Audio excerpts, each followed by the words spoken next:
يا صباح السعادة وصباح الفوقان والصحصحة، ويا رب يرزق الجميع بالسعادة النهاردة وهم نازلين يجروا على رزقهم.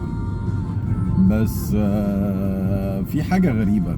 أنا شايف إن كل الرجالة لازم تدهن أزرق، تدهن أزرق وتحلق أقرع وتعمل بوني تيل كده طويل.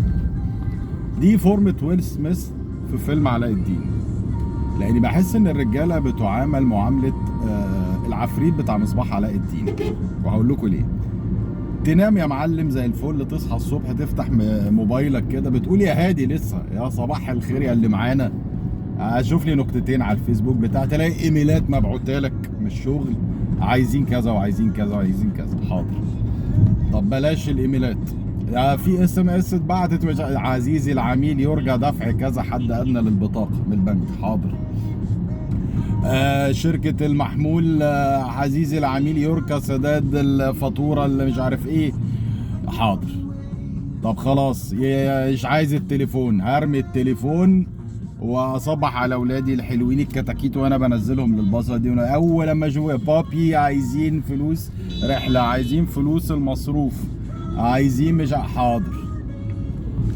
طب يا اولاد باي باي يا حبايبي، اشوفكم بعد الظهر بقى، ننزل بقى الشارع، صبح على البواب الجميل كده، صباح الفل يا عم فلان، ازيك يا باشا، عايزين فلوس الصيانه وعايزين فلوس الاسانسير وعايزين فلوس كهرباء السلم وعايزين. حاضر.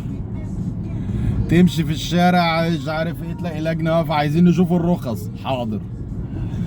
تروح الشغل تلاقي السايس بيقول عايزين 10 جنيه. حاضر. كل اللي يشوف خلقه الراجل في مصر يقول له عايزين.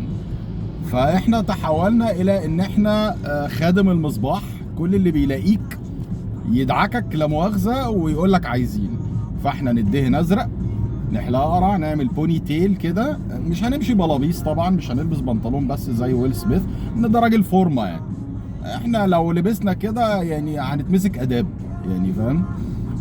ونرضى بالامر الواقع ان احنا لازم كل يوم اللي يشوف خلقتنا يدعكنا ويقول لنا عايزين واحنا نقول حاضر. صباح السعاده على كل الابهات اللي نازله تدعك عشان تقول حاضر.